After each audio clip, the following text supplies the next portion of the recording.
Chapter 6. Justin leapt up in the photo booth. He felt panicked, as though his mother were jostling him awake an hour past his alarm, telling him in a frantic voice that he'd be late for school. That was where he should have been. Where was he instead? It was so dark here. Where was his nightlight? Oh. Oh no. Justin sat up a little straighter to remember what had happened earlier. Oh no. Oh no! With a quick hand, he drew the curtain wide. Monroe Mall was empty, dark, and silent as the grave. Justin's palms broke into a sweat immediately, his heart pounding like a frightened deer's. His eyes, accustomed to sorting out the shapes of his bedroom in the darkness, struggled to make sense of the vast ceilings and broad floors of the shopping center. Where was his mother? Had she given up the search for him and gone home to wait?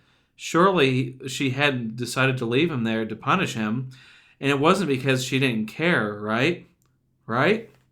Justin's stomach twisted, his young mind concocting all number of insane and terrifying ideas. No, he was being ridiculous. Of course, his mother loved him. She wouldn't just leave him because he was a coward, because he was afraid of an Easter bunny. Now that he'd had some sleep and awoken to find himself in a far more urgent situation, Justin felt like a real doofus. How had he been so afraid of the Easter bunny that he had run away? So what? The costume was stinky. A whole bunch of people probably had to wear it, so it stank. And his weird breathing? Justin realized now that he'd probably breathe pretty weird too if he were in a getup like that. But it was just those eyes. Those staring eyes. Black as the mall around him. Arms folding around himself, Justin called, "Hello?" His voice bounced satisfyingly through the vaulted halls of the shopping center, his own cry echoing him back in a mimicked greeting, devoid of meaning or comfort. "Mom?" Another empty bounce lowered to a resonant hum that soon thereafter faded into nothing. "Can anybody help me?" "Apparently not," confirmed the echo. Justin looked in anxious suspicion around the mall. It was a little hard to figure out what he was supposed to do above all the wild things his mind presented him with. For instance, boogeymen aside, his father had once told him that department stores used to let vicious dogs loose on all the floors to keep burglars at bay during the night. Was that true? Did they still do that? Did they do it in malls? Where would the dogs be now, if there were dogs? Boy, maybe Justin really was a scaredy cat. He tried not to be, but as he thought more about the dogs and about the snippets of that scary zombie movie set in a shopping mall, gleaned while peeking through the staircase banisters as his parents watched in the living room, he became more and more pressed by his urgent need to find a way out. Maybe some boys would think it was fun to be trapped in a mall. It did occur to Justin that he might try to make it fun, but he quickly discovered that anything of interest, all the restaurants in the food court and stores on all floors, were locked with big gates like cages. Justin shook one, his omnipresent frown deepening as the gate showed no signs of giving into his slight strength, whatever it amounted to. But things only got worse from there. After deciding to go back the way he'd come, Justin marveled. The dark mall seemed so much bigger without anyone else in it. It made him feel even smaller than he did when adults were around. He had never wanted his parents so much in his life, especially as he had last laid eyes on the empty gazebo where the Easter bunny had been taking pictures. A chill swept over Justin, his neck dimpling with fear in response to the sight. It was wrong. It was wrong to be in a mall after closing. Malls were meant to be busy, crazy, full of light and color and people. This mall was just dark and empty. And, at its heart, this empty chair set within the spiraling web of ropes which had once guided the labyrinth line. Without the rabbit, the chair somehow resembled an open mouth emitting a long, steady scream, anguish perpetually rising while the little boy looked on in horror. Folding his arms around himself, Justin hurried past the holiday station with his gaze averted. He plunged on into the dark, his vision having adjusted enough to leave him confident there were no dogs. No dogs. Only another, far greater gate, this one stretching floor to ceiling in the hallway and cutting him off from any possibility of reaching the front doors. Tears filled Justin's eyes, frustration raising in his heart. Now what was he supposed to do? Just stay there all night, he guessed? All the payphones were up by the front doors, too, And could he even use them when the power was off for the night? That was the sort of question he could have asked his father. Now Justin had no one to ask. Justin was all alone in a terrible, empty mall with no place to go and no option left but to look for a staff member. Maybe there weren't dogs, but there had to be somebody, somewhere. Security guards? Maybe even just a janitor? It didn't matter who it was, as long as there were an adult. They could help Justin get home. His eyes reddened by tears, Justin did a lap around the mall's other side and gradually trailed back to the food court. In that zombie movie, there had been a very scary part where things happened in the back parts of the mall, the staff parts. That was the only reason Justin understood those places existed. He kept an eye out amid all the cage stores, and soon, gasping in relief, he found it in an innocuous corner near the food court bathrooms. A door! A door, not out, but deeper into the mall, to regions not meant for customer eyes. Fingers crossed, Justin rushed forward and tried the knob to find it unlocked.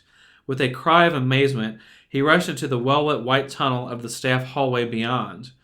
And right away he was confronted face to face by a bleak missing persons poster. Have you seen these young girls? The bold typeface caught his eye.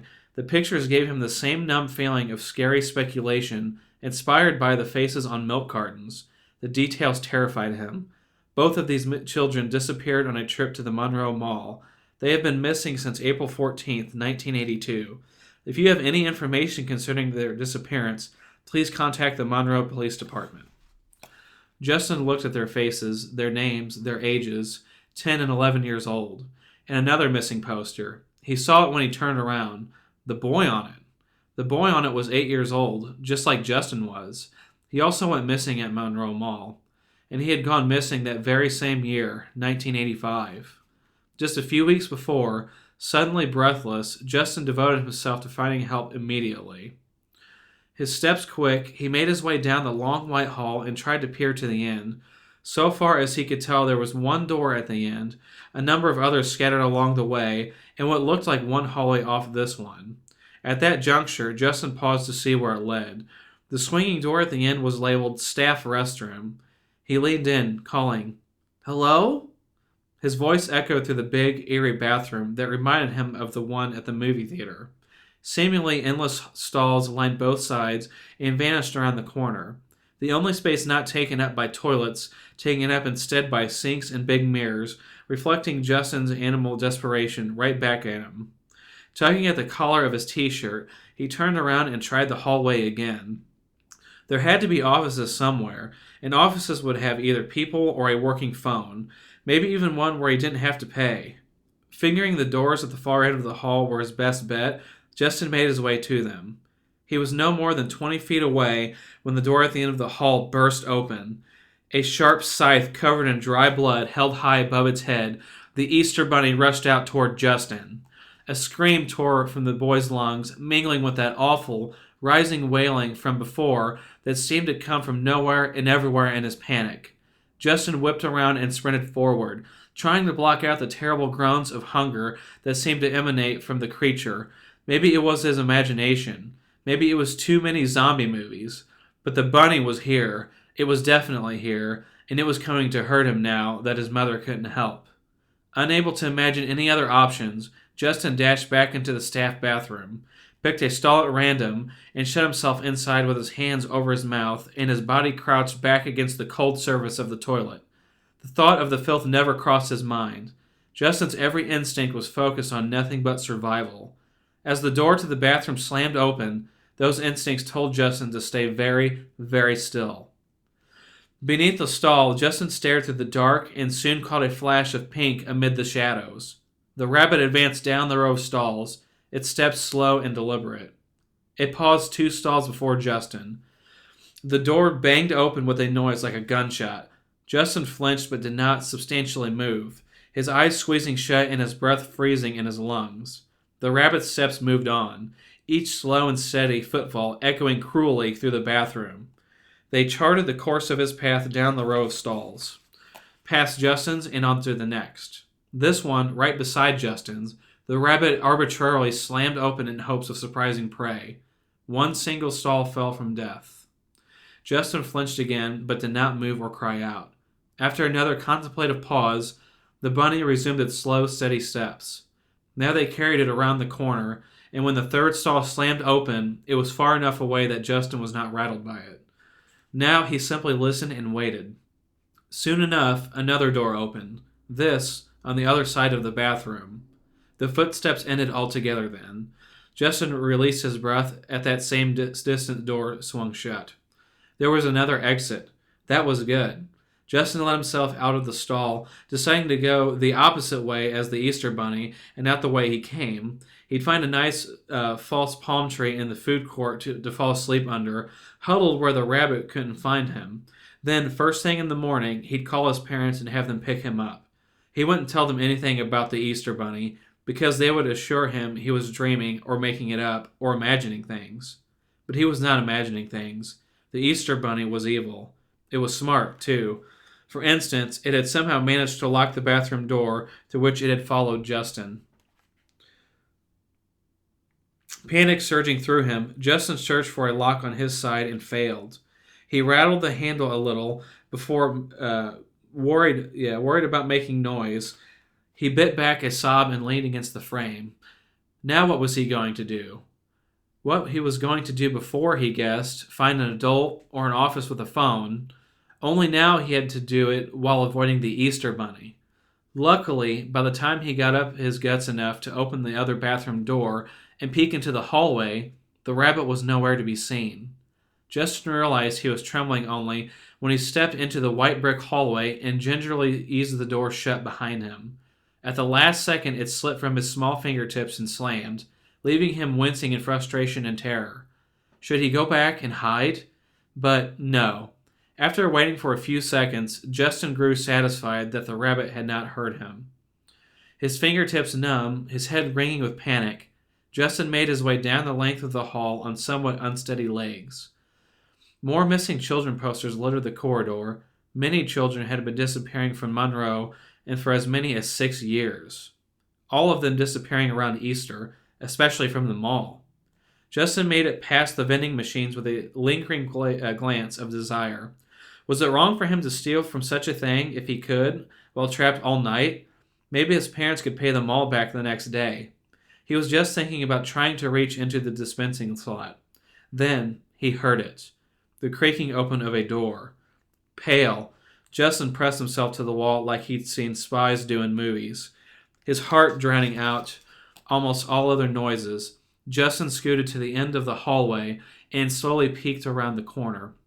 The shriveled old janitor almost smacked his mop into Justin's shins like they were playing ice hockey. "Oh, excuse me. Say." Janitor Jack, as his name tag read, lowered the headphones of his Walkman and let it hang around his neck. "What the heck are you doing here, kid?" "You've got to help me."